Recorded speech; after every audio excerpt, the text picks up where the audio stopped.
تعالى ونستعينه ونستغفره ونعوذ بالله من شرور أنفسنا ومن سيئات أعمالنا. من يهده الله فلا مضل له ومن يضلل فلا هادي له. أما بعد، إخوة الإسلام والإيمان، baada ya kumshukuru Allah na kumtakia rahma kipenzi chetu Mtume Muhammad sallallahu alayhi wasallam, tupata kusikia muhadhara uliotolewa na Sheikh Isa Kishki kutoka Burundi, Allah amhifadhi. Nimeomba niseme chochote katika muhadhara ambao aliotoa. Ndugu zangu katika imani, kama nilivyotaja hadithi nyingi sana kuhusiana na tahadhari aliyoitoa Mtume Muhammad sallallahu alayhi wasallam na kutaja mafikio ya yule ambaye mwenye tabia ya kuchukua maneno kuyapeleka sehemu nyingine. Mtume Muhammad sallallahu alayhi wasallam la yantiqu anil hawa, hazungumzi kwa matashi ya nafsi yake. In huwa illa wahyun yuha, isipokuwa Mtume Muhammad anateremshiwa wahi. Hadithi alizisoma nyingi sana. Moja katika hadithi alizozisoma ni hadithi ambayo Mtume Muhammad amesema kwamba la yadkhulu aljannata namam. Akataja riwaya nyingine, la yadkhulu aljannata qattat, mmea haingii katika pepo ya Allah jalla fi ula. Na mmea ikhwata alislami waliman hafanyi mmea kwa pesa wala uchawi, anatumia maneno, na maneno habari zake ni kubwa, zina udhibiti ambao malaika wa Allah wanadhibiti kweli kweli. Allah amesema ndani ya Qur'ani, ma yalfidhu min qawlin illa ladayhi raqibun atid. Hakuna mtu yoyote katika ulimwengu anatamka maneno isipokuwa kuna malaika ambao wanafanya tasjili, wanaandika. Kwa yule ambaye ana tabia ya kuchukua maneno kupeleka kuharibu, mtu huyu yuko katika hatari ambayo ni mbaya sana. Moja katika hatari ambayo inaweza kumfika akiwa katika ulimwengu kabla ya kufika akhira, anapata sakhatullah, zile hasira za Allah anaweza kuzipata zikamharibia maisha. Katika hadithi ya Abdurrahman ibn Sakhr ad-Dawsi, Abi Hurairah radiyallahu anhu wa arda anasema, inna al-abda la yatakallamu bil kalima, hakika ya mja anaweza kuzungumza neno moja tu, ma yatabayyanu fiha, neno ambalo ndani yake hakuna ubainifu, halijengi neno hilo, yazillu biha fi nnar, neno hilo linampelekea kuingia katika moto wa Allah. Angalia uzito wa neno tu, linaweza kumpelekea mtu kuingia katika matatizo makubwa. Lidhalika ikhwata alislami waliman, lazimianeni na maneno aliyotaja Mtume Muhammad sallallahu alayhi wasallam. Ikiwa huna cha kusema, kuna maneno Mtume ameyataja, maneno hayo uzito wake unajaza mbingu na ardhi. Mtume anasema, kalimatan khafifatan ala lisan, maneno mawili ni mepesi sana kwenye ulimi. Ni bora uache umbea, uchukue maneno haya yawe ndiyo yatamkwa na ulimi wako. Tena thaqilatani fil mizan habibatani ila Rahman, maneno hayo ni mazito na yanajaza mizani ya Allah. Si hivyo tu, maneno haya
Allah anasema watu hawa lahum adhabun alim, wana adhabu iliyokuwa kali sana.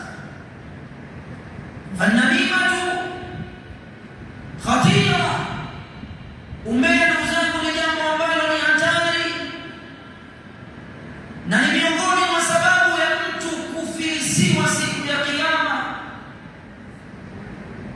Kwa hiyo ndugu zangu katika imani, ikiwa umbea Mtume Muhammad amesema atakayefanya umbea haingii peponi, iweje wewe uwe katika kundi la wale ambao Mtume amewataja hawaingii peponi?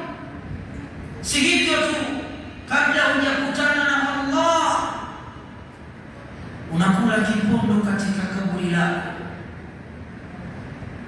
Na tutambue kaburi mfumo ni uko aina mbili, imma rawdan min riyadhi aljanna wa imma hufarun min hufari an-nar. Kaburi ima liwe ni moja katika mabustani ya pepo au kaburi liwe ni moja katika mashimo ya moto. Kwa ndugu zangu katika imani, tuchukua tahadhari kubwa sana kuhusiana na jambo la umbea. Ukiona mwenzako ana makosa, amekosea, ingia katika hadithi ya Mtume Muhammad, ad-dinu nasiha. Qulna liman ya Rasulullah, Mtume aliulizwa hizo nasaha ni kwa ajili ya nani? Nasaha si kwa ajili ya ukuta ndugu yangu, nasaha ni kwa ajili ya Waislamu wenzako ambao wamefanya makosa, wamejisahau. Mkamilifu ni Allah. Ikiwa Muislamu mwenzako ameanza kupinda, tafuta njia bora za kwenda kumnasihi. Huo ndio Uislamu, na hiyo ndio tabia ya waumini wa kweli, na ndio hiyo tabia ambayo Mtume Muhammad sallallahu alayhi wasallam aliyoiacha kwa ummati Muhammad.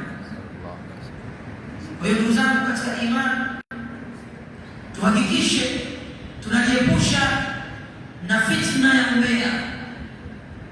Sasa hivi wanaita nukuyu, ilikuwa ni tabia ambayo wanapenda wanawake, lakini kwa sasa hivi ni tabia ambao wanaipenda wanaume.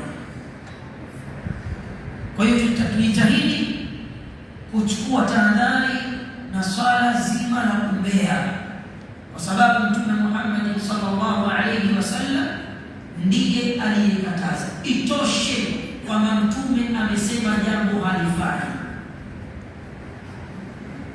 Tunaelewana Waislamu?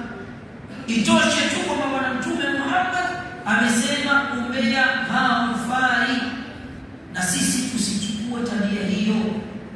Ni tabia ambayo ni ya maadui wa Uislamu ambao walikuwa wakitumia kuharibu mfumo wa Mtume Muhammad na masahaba zake kueneza Uislamu.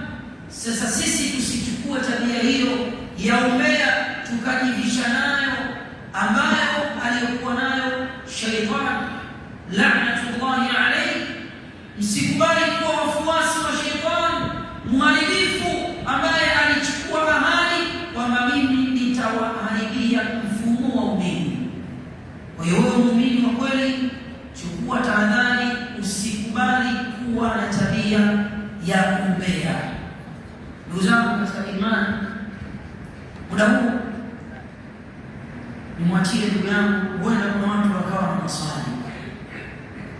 Japokuwa umeomba uishie hapa, huenda watu wana maswali, na mimi leo ilikuwa sio siku yangu ya mada.